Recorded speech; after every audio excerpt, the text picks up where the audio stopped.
All right, first of all, I'm still having microphone problems. I apologize. I'm going to try to speak loudly and clearly, but you may need to turn up your volume a little bit more than when I am wearing the microphone. All right, so we've already talked about classical conditioning. It's time to move on to a different type of conditioning, which is known as operant conditioning.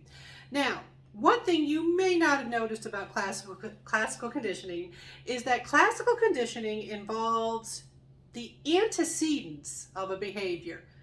What the heck does that word mean?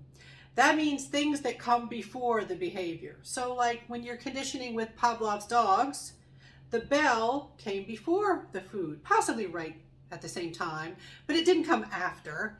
All right, with little Albert, you'd ring that bell, present the white rat. You had the stimulus that you were trying to pair, it would not come after the behavior. Well, operant conditioning is different. Instead of having things that come before the behavior, instead of dealing with antecedents, operant conditioning deals with consequences. Now, I know you've heard this word consequence before. A lot of times we think consequences, we think like, when a child that when I used to work in a hospital, one of the children on the children's unit, whenever he got in any kind of trouble, he'd say, "Why do I have to face the consequences?" And you can tell that was the wording that his parents probably always used when they were disciplining him. So just always, "Why do I have to face the consequences?"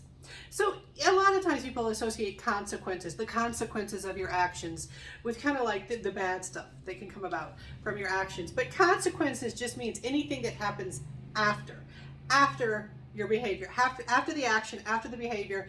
That's a consequence. A consequence can be pleasurable or not so pleasurable, not so desirable, or it can be, fairly neutral. All right, but a consequence, it happens afterwards. So operant conditioning has to do with consequences. So operant conditioning, it is voluntary behavior. It is learned behavior that is dependent on the consequences of behavior. Consequences after a particular behavior is performed. Now, before we talk about some key terminology in operant conditioning, we have to go back and talk about the roots of this idea. Some of the early findings, the early studies that led to the development of the idea of operant conditioning. And we can go back to the work of someone called Thorndike. So E.L. Thorndike, he did a lot of things, but one thing that he is known for is he developed a puzzle box with working with cats. And so, excuse me. So Pavlov had his dogs, Watson had little Albert, the human baby, and now we've got Thorndike with his cats. And so Thorndike, with his puzzle box, he was able to rig it up in such a way that, certain things would happen when the cat did something. And when the cat would work on getting out of the box, the puzzle part was trying to get out of the box. When there was food as sort of a reward for successfully navigating the puzzle, for getting out of the box, the cat was quicker. The cat was quicker to get out of the box when there was some kind of a reward waiting for them. And so this led to Thorndike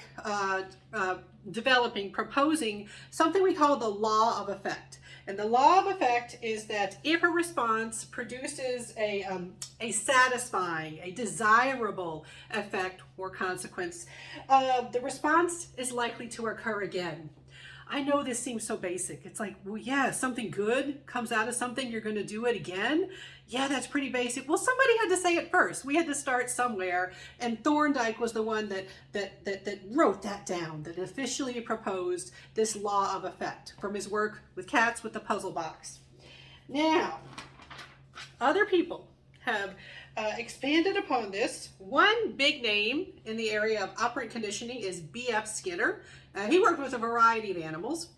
But before we go into some specific stuff about Skinner, let's break down some terminology. All right, so when we talk about consequences of behavior, there are different types of consequences. One way to break them down is you can talk about reinforcement or reinforcers versus punishment or punishers. All right, so what do you think those things mean? All right, when I say reinforcement, people often think rewards. Almost, but not quite. All right, when I think punishment, people are like, that's something bad. That's something you don't want, which kinda.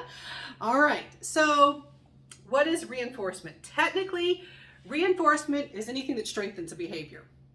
All right, so it's not necessarily a desirable thing. It's just something that can strengthen a behavior.